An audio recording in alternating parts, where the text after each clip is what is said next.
Hey everyone, and welcome back to the channel. Today, we're diving deep into a truth that can be both incredibly daunting and unbelievably empowering. No one is coming to save you. Only you can save yourself.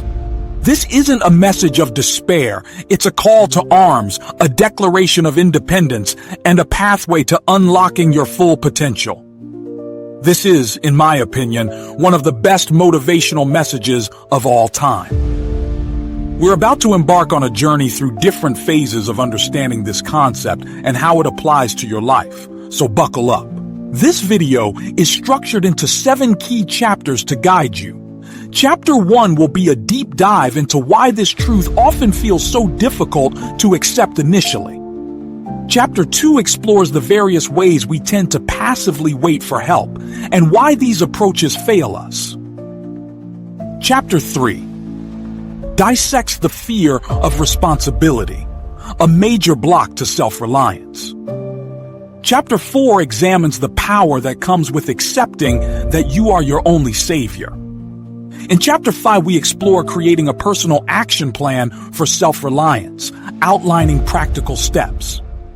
Chapter 6 covers the importance of persistence in dealing with setbacks. Finally, Chapter 7 discusses maintaining a growth mindset and building a legacy. It's going to be an intense, no-nonsense exploration, so let's get started. Chapter 1, the harsh truth. Why is it so hard to accept? The idea that we are ultimately responsible for our own lives can feel extremely unsettling. We live in a world that often subtly encourages us to rely on external forces, parents, partners, jobs, even luck.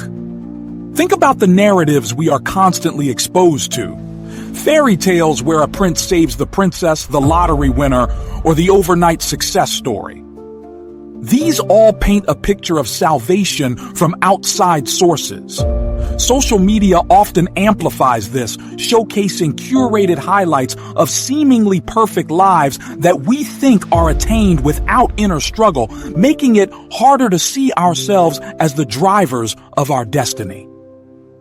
This illusion creates a dependence and a fear of stepping into the driver's seat. It is a natural human reaction to seek help, support, and validation. But when it becomes a passive way of living, you give your power away. This chapter explores how cultural narratives and our own human nature can cause us to avoid facing this critical, personal truth. Our brains are wired to seek comfort and avoid pain, both physically and emotionally.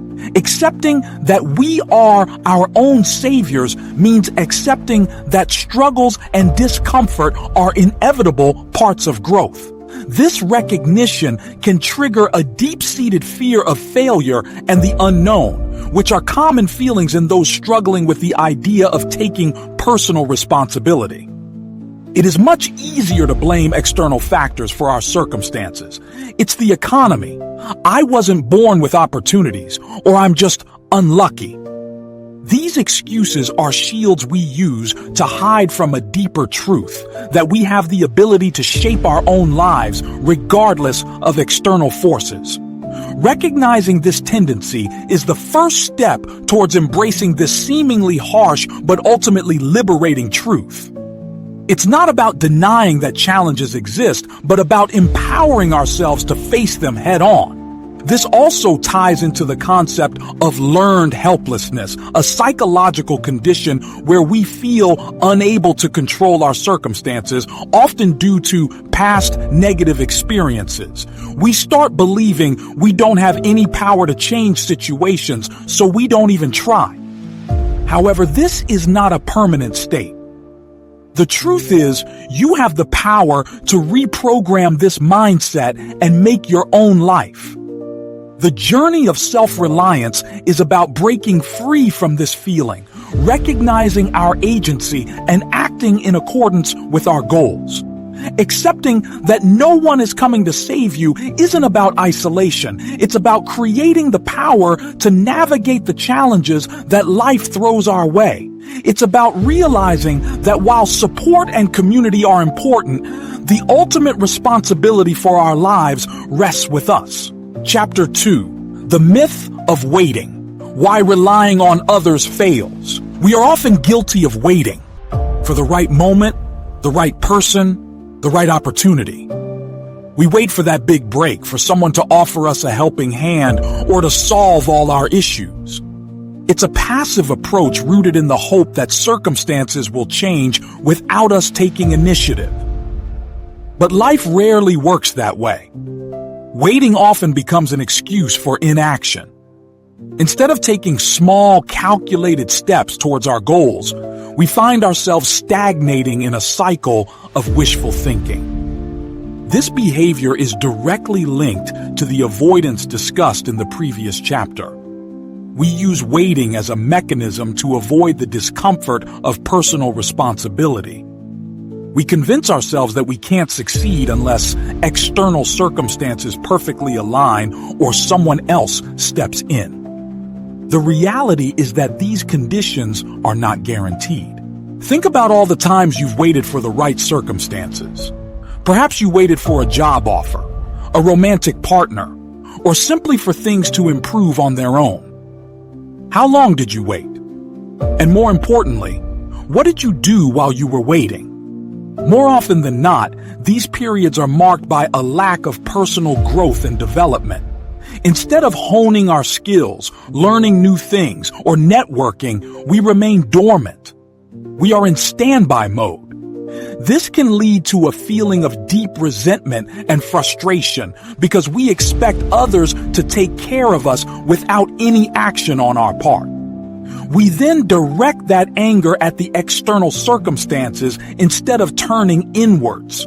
This passive waiting robs us of our agency, and it's usually based on the illusion that someone will rescue us. We lose opportunities to proactively create our own luck, and we often miss opportunities because we are looking to others for the answer. This dependence on external rescue manifests in many forms. Some people rely on their families, others on their partners, while some wait for the government or other systems to offer solutions. But ultimately, all these forms of waiting have the same outcome. They keep you from becoming self-sufficient. While these external support systems can be helpful, relying on them completely is a recipe for disappointment. These systems are designed to support us, not carry us. The reality is that these external entities are never going to truly care about your life and success as much as you do. Waiting for rescue is essentially giving up your control over your own life. The only guaranteed path to real success and fulfillment is the one that you pave yourself. You are your own greatest asset. Chapter 3. The fear of responsibility. Why we run from it. The core issue when accepting personal responsibility is the deep fear it can trigger. Taking full responsibility for our lives means accepting both the good and the bad, the wins and the losses. There's nowhere else to hide if things go wrong. This can be incredibly scary. This chapter is about dissecting that fear so that you can start to recognize it, understand where it's coming from, and ultimately overcome it.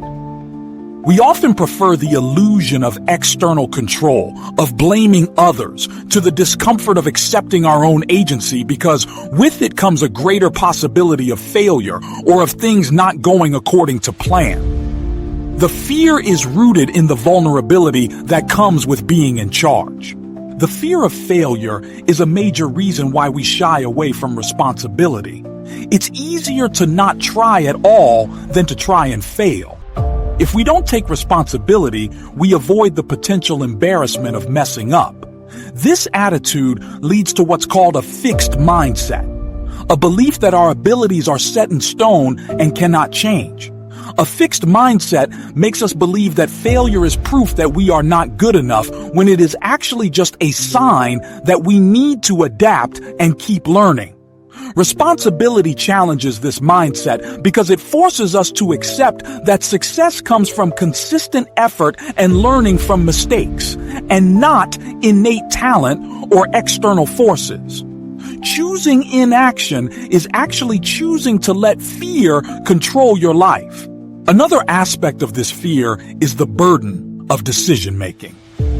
When you take responsibility for your life, you're also taking responsibility for all the decisions you make, big or small. This can be a heavy weight to carry, especially if you are used to letting others lead the way. It means you can't blame anyone else when things go wrong. The fear of making the wrong choice and having to bear the consequences is a real and powerful motivator for inaction. It's why we hesitate, procrastinate, and ask for others' opinions. But remember, the worst decision you can make is no decision at all. It's actually okay to make mistakes, and there's usually a lesson to learn. Realizing that you have the strength to bounce back from any mistake can help you move away from the paralyzing fear of taking charge. Chapter 4. The Power of Ownership. Embracing self-reliance. Now that we've explored why it's hard to accept, why relying on others fails, and why we fear responsibility, let's turn our attention to the power that comes with embracing the fact that no one is coming to save you. This is when the transformation starts. When you accept that you are ultimately responsible for your life, you unlock a new level of agency, control, and self-empowerment. This shift in mindset is where true growth begins. This chapter is about seeing that this acceptance isn't a burden. It's actually the key to your own liberation. Accepting responsibility is not a solitary act. It's an act of self-discovery and self-love. Owning your life means you can direct your energy toward actions that actually matter. Rather than waiting or blaming others, you are actively creating your circumstances. This is not to say you don't get help from others or accept support. It means that you become the director of your life and are proactively choosing what you need and how you're going to get it. Instead of feeling trapped by your situation, you are empowered to find ways to change it. The power of this realization is that it shifts your focus from external factors to your own capabilities. You become proactive rather than reactive. This shift leads to the ability to create a strategy for yourself. Take small actions to move you towards that plan and then assess, correct, and repeat, which is true leadership over your own life. This newfound sense of control also boosts self-esteem. When you successfully overcome obstacles and reach goals, you naturally feel better about yourself. The sense of accomplishment breeds more confidence, creating a positive feedback loop. This is the self-fulfilling prophecy that works in your favor. By taking ownership of your life, you begin to see yourself as a capable and resilient person. This intrinsic validation is more valuable than any external reward because it builds confidence from the inside out. This transformation from victim to victor is one of the most fulfilling experiences in life. When you realize that you were always capable of creating the change you desired, you truly step into your power. It's the moment you stop waiting for permission to live your life. Chapter 5. Creating a personal action plan. Practical steps to self-reliance. Understanding the theory is important, but it's even more critical to turn this knowledge into tangible action. That's why this chapter is dedicated to creating a personalized action plan for self-reliance, designed to be actionable and realistic. It's about taking concrete steps to gain control of your life, starting now. Remember, self-reliance is not an overnight transformation. It's a process of gradual growth and consistent effort, and you need a specific plan. It's about setting specific goals, developing your capabilities, and cultivating habits that support your self-sufficiency. So let's take action. The first step is to clearly define your goals. What do you want to achieve in your life? Be specific, measurable, achievable, relevant, and time-bound, smart when setting your goals. For example, instead of saying you want to be wealthy, you could set a goal to increase your income by 15% within the next 6 months, and then lay out the necessary steps to make that a reality. Break down large goals into smaller, more manageable tasks. This prevents overwhelm and makes progress feel more achievable. Focus on what you can control and develop a timeline which will allow you to track your successes and failures as part of the process of learning. Next, you must identify areas where you need to improve or skills you need to acquire. Self-reliance is all about continuous learning and personal development. This could involve taking courses, reading books, watching educational videos, or seeking out mentors who can guide you. The digital age offers endless possibilities for self-education, so leverage these resources, invest in yourself, and continually upgrade your knowledge and skills. Another important part of taking action is to start taking small steps. You don't need to overhaul your entire life overnight. Consistent small efforts over time can lead to monumental changes. This is about creating momentum. The more you do, the more capable you'll feel, and the more results you'll see. Chapter 6. The importance of persistence. Navigating setbacks. The path to self-reliance is not a smooth one. It's marked by obstacles, challenges, and setbacks. It's essential to build resilience and develop strategies for navigating these inevitable hurdles. In this chapter, we will address the fact that difficulties will always come, and you must prepare yourself for them rather than get knocked down by them. This isn't just about being mentally tough, it's also about having systems in place that help you recover from setbacks and keep you moving forward. Persistence is not about never falling, it's about getting back up every time you do. It's the key to success and self-reliance. One of the biggest challenges on the journey to self-reliance is dealing with failure. Failure is not the opposite of success, it's a critical part of it. You'll never be successful if you're not comfortable failing sometimes. View failures as learning opportunities rather than definitive statements about your ability. Each setback provides valuable lessons that can inform future actions and decisions. When a plan doesn't work, try to look at it objectively and adapt your approach. This is about seeing failure as feedback, not defeat. Use it to refine your strategy and try again. Cultivate a growth mindset, which believes that abilities are not fixed but can be developed through dedication and hard work. Another challenge we must address is the inevitable moments of doubt and discouragement. These are normal human experiences. When you feel like giving up, it's critical to have support systems in place and cultivate practices that help you maintain momentum. Develop a practice of self-encouragement. Remind yourself of your progress, celebrate the small wins, and have faith in your ability to overcome challenges. Also, make sure you are maintaining healthy physical and mental routines. Physical exercise, mindful practices, and a healthy diet can drastically improve resilience to adversity. Having a community of supportive people can be invaluable for overcoming challenges and staying grounded. The road to self-reliance is often lonely, so seek connections and support when you need it. Chapter 7. Maintaining a growth mindset and building your legacy. Our journey concludes with a look at the ongoing process of personal development and the importance of building a lasting legacy. Self-reliance isn't a destination, it's a continuous process of growth and evolution.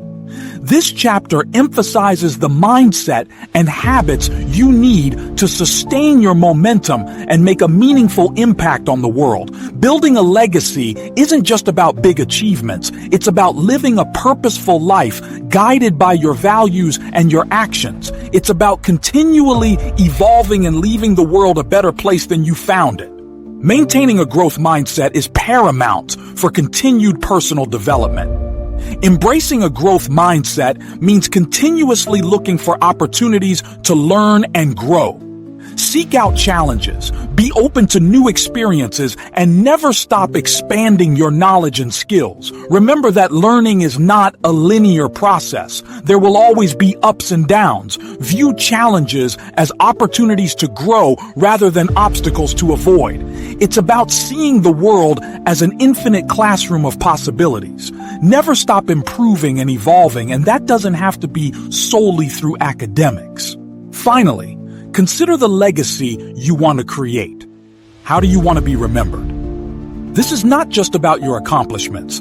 It's about the values you embody, the impact you have on others, and the contributions you make to the world.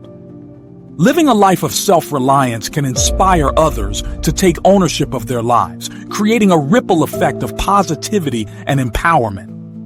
You can't inspire others if you're waiting to be saved yourself. The ability to live life to the fullest is when you realize you are the only person who can do it. By continuing on your path of self-reliance, you are not only transforming your life, but also creating a lasting, positive legacy for future generations. Conclusion. So, as we conclude this video, remember that accepting that no one is coming to save you isn't about despair or isolation. It's the most empowering truth you can embrace. It's about taking control of your destiny, unleashing your full potential, and building a life of purpose and fulfillment. You are the author of your own story. It's your responsibility to make it a great one. We will share our key takeaways in the conclusion.